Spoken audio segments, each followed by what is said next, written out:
For the first time in recorded history, that being since records began in the 1950s, we have 4 named tropical systems simultaneously taking place in the Western Pacific in the month of November. That being Yingxing, Toraji, Usagi, and Manyi. Toraji, as known as Nika in the Philippines. Usagi just been named Ofel, and Manyi, which is probably going to be impacting the Philippines as we go ahead in the weekend. That storm system currently impacting Guam. So, yeah, there's a lot to talk about out here in the Western Pacific today with all 4 of these storm systems. Now, first off, I do want to note what is left of Yingxing, also known as Mars in the Philippines, that tracked overhead and then turned towards the south as shear started to disrupt it. That storm system, yeah, continuing to weaken here just off the southeast of Da Nang and just off the southeast coast of Vietnam. Yeah, shear just completely ripping that apart. You see the low-level center in here. You got that convection coming on shore. Meanwhile, we have Nika, which, here on Monday just raked right over the Philippines, and now that storm system continuing to weaken out due to an increase in shear just off of northwestern Luzon. Actually, see here in microwave imagery after it tracked overhead, making that landfall just north of Casiguran, tracking across region 1 and now moving towards northwest with vastly improving conditions. Nice little video here from videographer James Reynolds, so out in Baller here on the east coast. They did see some storm surge and, of course, the heavy rainfall, which the Cagayan River is still continuing to rise today due to all that heavy precip now feeding into these watersheds and causing the river to continue to rise. So that is another thing we're still talking about. And, when we're talking about that, we're talking about saturated grounds, we're talking about more rain.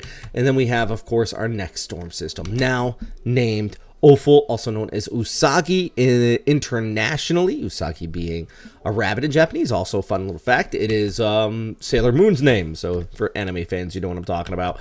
But yeah, here we go. This is heading through midweek. So Wednesday evening, overnight into Thursday morning. Guidance continuing to say that northeastern Luzon probably going to be seeing a landfall here.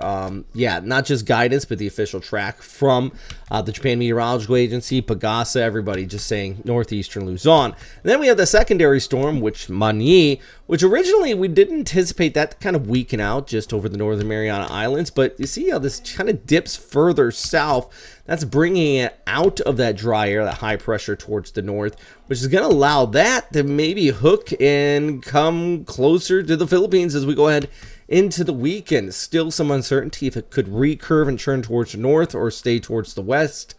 It all really depends on how it interacts maybe with Usagi and that high pressure ridge. So there's a lot of kind of factors taking place here. But of course, as this one pulls away, that being Nika, we're going to have Ofel coming behind it. Look at that likely landfall here into Isabela over towards Cagayan as we go to Thursday. Heavy rainfall, of course, with that helping to continue to fill up the rivers. And then by the weekend, there is that chance of our next storm system. Now, I do want to compare up the guidance. I like doing this because I don't like to just lean on one particular model. So first off, here is our next storm. This is the one for midweek. So we're talking about Ofel here. And GFS versus the ECMWF. Both basically GFS kind of pulling this further towards the south. ECMWF does show a slight recurvature scenario, what I was just indicating here. In either case, I think that there is that increased chance of a landfall. And this is just showing the differences between GFS and the ECMWF. Landfall likely here in northeastern Luzon. Santa Ana, unfortunately, again, friends, you're going to be getting just absolutely hit by this. Winds wrapping it around from the north, so places like Apari going to get whacked on top of that. But the Sierra Madre Mountains, which continuing to be the protector of the Cagayan Valley, should disrupt it mostly here on Wednesday over towards Thursday. But then we look ahead, and we're going to scoot this all the way into the weekend. This is the ECMWF as we go ahead through Saturday and the Sunday versus the GFS as we look ahead into Saturday. Now, good news from what I'm seeing, both the ECMWF and GFS kind of leaning on a more than likely recurvature scenario. We can even see that here with our SpaghettiOs. This is heading into the weekend. See how the GFS, basically all the different ensemble members, turn it towards the north. So maybe Manyi might kind of scoot away off towards the east. Hopefully kind of spare. I don't know if you would call it spare since we've been hit by 4 consecutive typhoons at this point. Spare the Philippines with significant impacts over the weekend. Boy, there's just so much. I feel confused even talking about this because you have 4 storms. It's hard to focus on one. But let's just look at this one more time. So I'm going to look at the broader picture here. And we're going to, just one more time, we're going to kind of go through and talk about this before I let you go.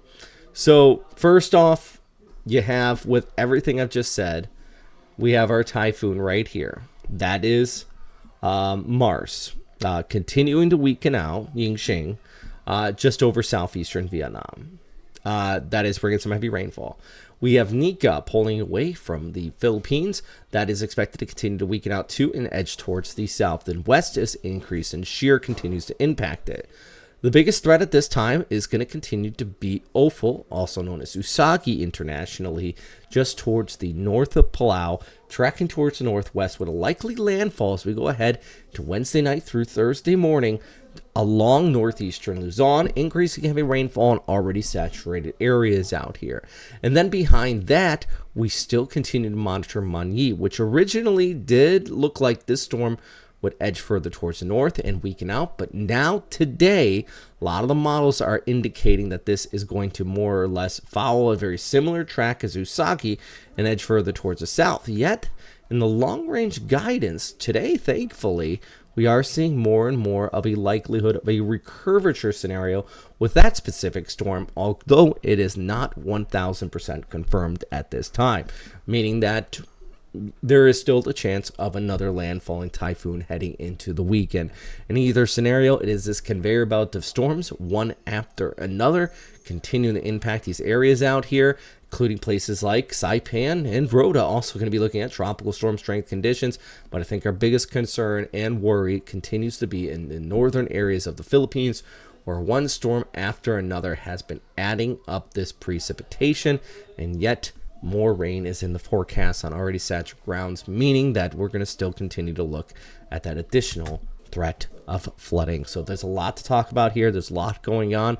Make sure you continue to check back in with those official agencies. I can't stress that enough. I always say I'm not an official agency, but I do appreciate the support you guys give me. But make sure you check in with Pagasa, especially if you're out here in the Philippines, Vietnam, the Vietnam Meteorological Agency, or Guam, the National Weather Service out of the United States. So yeah, that's what we have going on right now. I hope everybody's staying safe. Hope you fared well in the last storm. Let's get ready for the next ones. I'm meteorologist Robert Spett. As always, stay safe out there.